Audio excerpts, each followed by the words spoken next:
विद्यार्थियों, पृष्ठ क्रमांक 67 और इस पर पाठ है मेरा भाग्य मेरा देश। यह पाठ जो है यह एक पत्र है।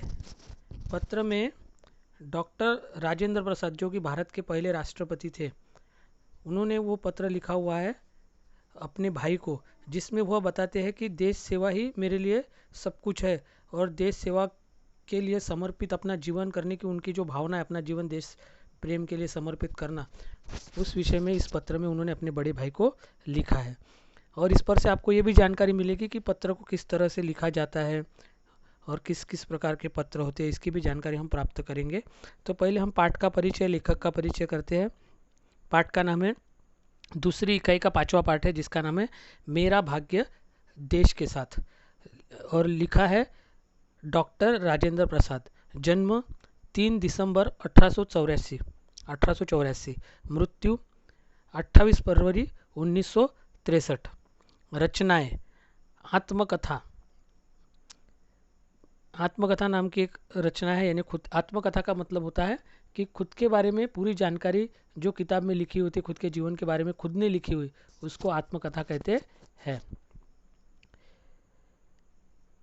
परिचय देखते हैं हम इनका। डॉक्टर राजेंद्र प्रसाद स्वतंत्र भारत के प्रथम राष्ट्रपति थे।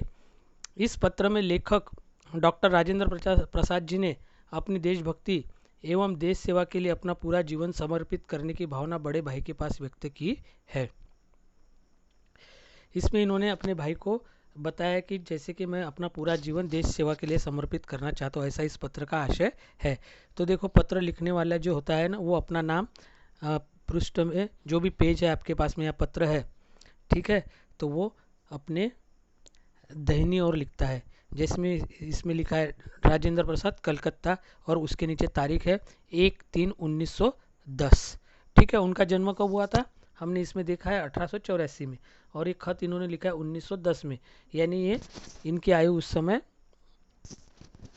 26 साल की थी। अब अपने बड़े भाई जो महेंद्र प्रसाद जी है, उनको वो लिखते हैं, पूज्य भाई महेंद्र प्रसाद जी, विनम्र अभिवादन। आप एक ऐसे व्यक्ति के पत्र को पाकर आश्चर्यचकित होंगे जो यहाँ आपके साथ दिन रात बिता रहा है। यानी आपके साथ मैं दिन रात बिता रहा हूँ, फिर भी मैं आपको पत्र लिखकर जो बातें बताना चाहता हूँ, इसलिए आपको आश्चर्य होगा।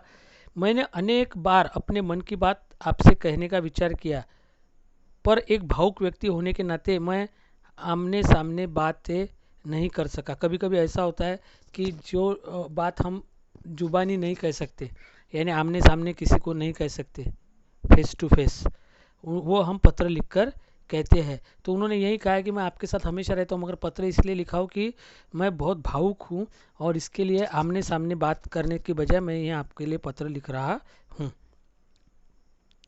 मेरे भैया, पिछले लगातार 20 दिन तक सोचते रहने के बाद मैं समझता हूँ कि मेरे लिए यही अच्छा होगा कि मैं अपने भाग्य को देश के साथ मिला दूँ। देखो, अपने हर एक का अलग अलग भाग्य होता है और एक देश का भी भाग्य होता है। जैसे भारत को आज़ादी मिली 1947 में, मगर उसके पहले भारत अंग्रेज़ों का गुलाम था। तो देश का एक जो भाग्य होता है वो अगर अच्छा हो तो हमारा भी भाग्य अच्छा होता है। उन लोगों ने हमारे लिए जो बलिदान दिए हुए हैं, इसके कारण आज हम अच्छी ज़िंदगी जी सक रहे हैं। तो देश का भाग्य, उनका कहना है कि मेरा भाग्य मैं देश के भाग्य के साथ में मिला रहा हूँ, मिला देना चाहता हूँ।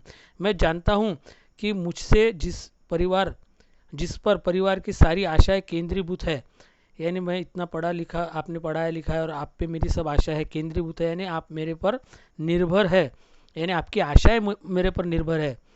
ऐसी बातें सुनकर आपके हृदय को एक भारी धक्का लगेगा, लेकिन मेरे भैया, मैं एक उच्चतर और महत्तर पुकार को भी अपने हृदय से महसूस करता हूँ। एक पुकार मेरे हृदय से, खुद के हृदय से एक पुकार मुझे आ रही है और वो पुकार को मैं महसूस कर रहा हूँ। पेज पलटा, पेज नंबर 68।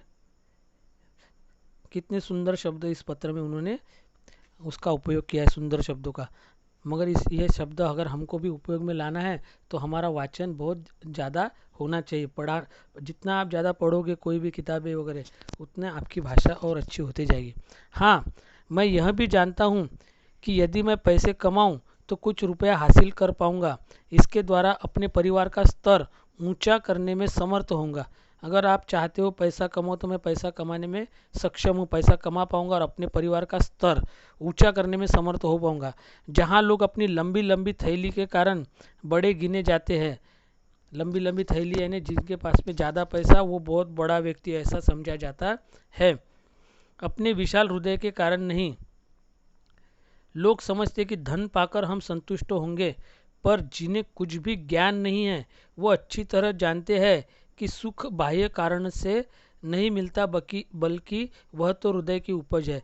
लोगों को लगता है कि धन पाना एक सामान्य बात है और धन जिसके पास में है वही बड़ा आदमी और वही सुखी आदमी, मगर ऐसा नहीं है। धन है मगर हम संतुष्ट तभी होते हैं, सेटिस्फाइड होते हैं। कुछ कुछ लोग कितना भी धन कमा लेते हैं मगर वो कभी भी नाराज ही दिखेंगे, आपको कभी संतुष्ट नहीं दिखेंगे, उनको और धन चाहिए, है ना। मगर कुछ लोग कम धन में भी संतुष्ट होते। तो धन है आपके पास में यानी आप संतुष्ट हो गए, ऐसा नहीं है। धन की जो आपके हृदय में संतुष्टि की उपज है। अगर आपका हृदय बाह्य कारणों से हृदय को सुख नहीं मिलता, बल्कि अंदर के कारणों से, हृदय में से आपके जो विचार उत्पन्न होते हैं उससे आपको सुख और संतुष्टि मिलती है।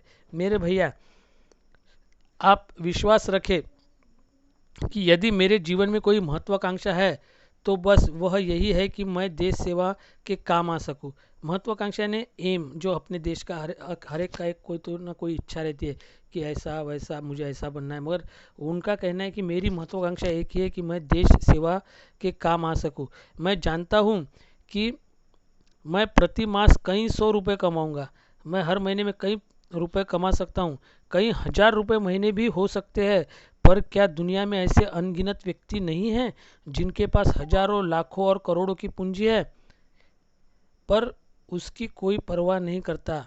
लेकिन दूसरी ओर दृष्टि डाले तो कौन सा राजकुमार है जिसे गोपाल कृष्ण गोखले ने समान प्रभाव, पद या मर्यादा प्राप्त हुई है।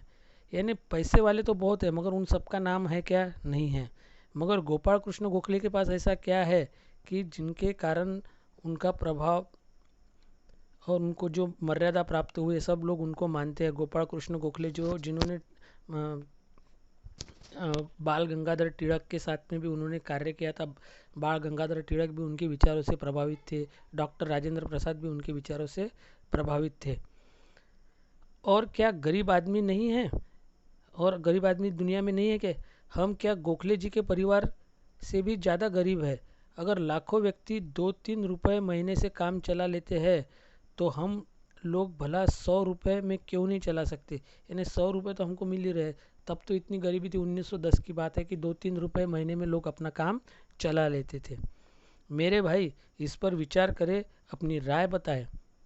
आप दुनिया के समक्ष यह साबित कर दे कि आज भी दुनिया में ऐसे मनुष्य है जिनके लिए रुपए पैसे तुच्छ वस्तु है और जिनके लिए देश सेवा ही सब कुछ है।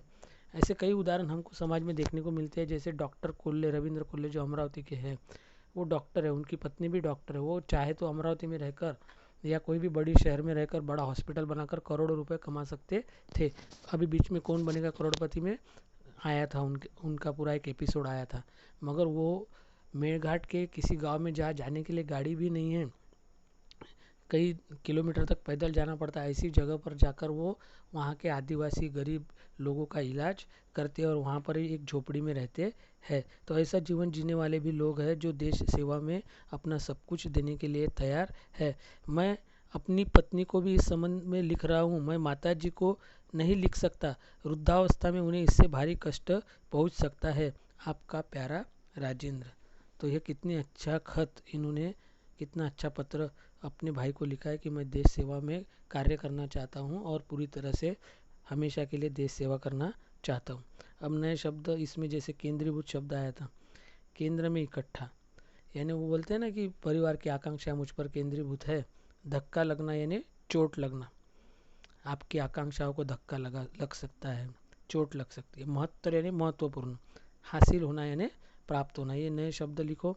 कुछ एक्सरसाइज दी हुई है इसमें, वो हम गूगल मीट में इसको करते हैं एक्सरसाइज को। ठीक है, तो एक्सरसाइज देख लो, जो नहीं समझ में आया आप अगले गूगल मीट में मुझे पूछ सकते हैं।